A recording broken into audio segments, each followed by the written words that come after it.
Assalamualaikum warahmatullahi wabarakatuh.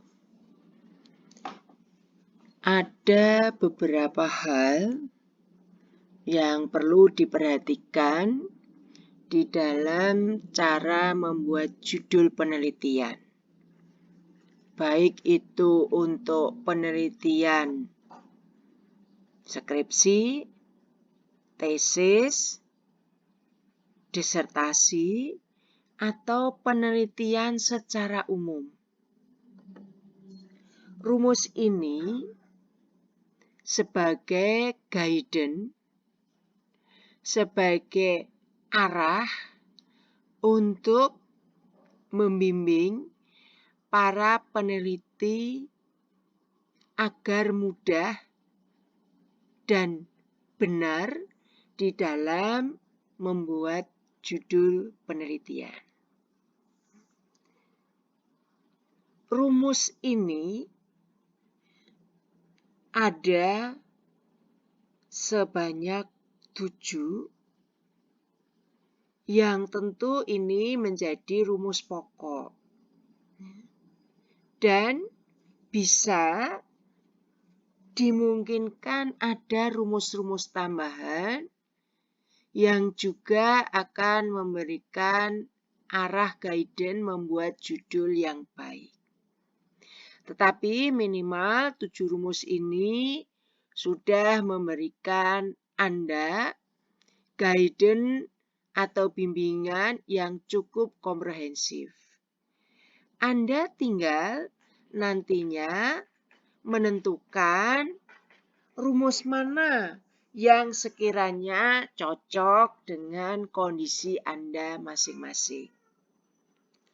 Yang pertama, Anda itu kalau ingin membuat judul harus dipertimbangkan keunikannya. Kemudian dipertimbangkan bahwa judul tersebut menarik. Dan judul tersebut harus spesifik serta terarah. Ya, jadi ada 4, unik, menarik, spesifik, dan terarah. Apa itu maksudnya? Maka saya jelaskan bahwa judul itu harus mencerminkan keunikan. Apa itu maksudnya judul itu unik? Yaitu judul harus bersifat khusus, tidak umum, gitu ya. Tidak terlalu general sehingga tema pokoknya tidak tertangkap, ya, atau bahasa kerennya ambiar. Dan judul yang unik itu tidak banyak yang menyamai. Kalau judul itu, tema yang terkandung di dalamnya banyak yang menyamai, tentu hasil penelitian Anda itu tidak akan banyak bermanfaat dan tidak akan banyak dibaca atau disukai orang. Apalagi kalau ada penelitian terdahulu yang lebih komprehensif. Anda akan dipinggirkan atau dimarginalkan. Oleh karena itu, syarat keunikan ini menjadi sangat penting. Nah, berikutnya, judul harus memberikan daya tarik. Apa itu maksudnya judul memberikan daya tarik? Maksudnya adalah bahwa judul itu harus menarik. Dalam hal apa? Dalam hal temanya. Karena menarik, maka akan memberikan rasa ingin tahu yang lebih mendalam.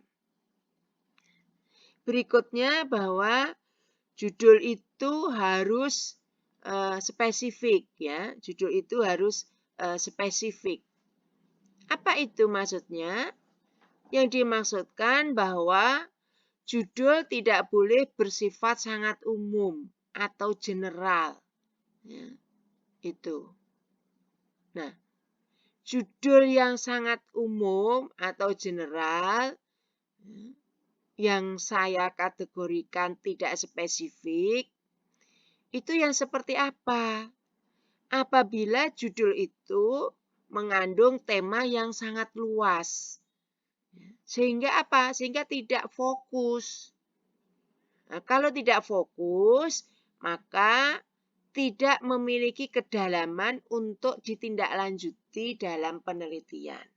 Ya, jadi hanya elementer saja, hanya yang di permukaan saja. Itu.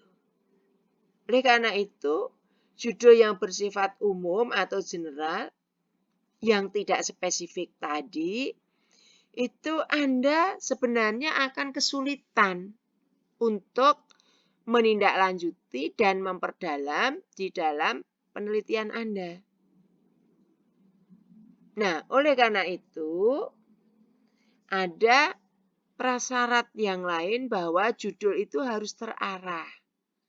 Maksudnya terarah bagaimana? Bahwa judul itu harus memberikan guidance atau bimbingan atau arah penelitian yang akan dilakukan oleh peneliti. Jadi judul yang baik ya, dengan sendirinya akan memberikan guidance atau bimbingan kepada peneliti untuk melangkah. Ibaratnya sudah ada yang namanya benang merah untuk dijadikan pijakan arah melakukan penelitian. Ya. Itu uraian dari rumus yang pertama. Ya, kemudian rumus yang kedua. Nah, judul harus menggambarkan arah penelitian yang akan dilakukan. Ya, hal ini masih bersinggungan dan bersambung dengan rumus yang pertama. Apa itu maksudnya? Oleh karena membuat judul itu diharuskan itu dengan konstruksi kalimat yang jelas. Ya, supaya arahnya itu jelas, maka dimulai dengan konstruksi kalimat. Judul itu harus jelas. Nah, konstruksi kalimat itu juga harus padat dan mudah ditangkap maknanya. Ya, jangan karena ingin dikatakan keren begitu, membuat judul dengan tema, ya, dengan tema yang kemudian dilahirkan dalam konstruksi kalimat yang tidak mudah dipahami orang yang membaca. Misalnya konstruksi kalimatnya menggunakan pilihan kata-kata dari bahasa asing yang sebenarnya sudah ada padanan katanya dalam bahasa Indonesia. Ya, ini harus dihindari. Kecuali penggunaan bahasa asing itu memang harus dan terpaksa serta memiliki makna yang tidak bisa dipadankan dengan makna dalam bahasa Indonesianya.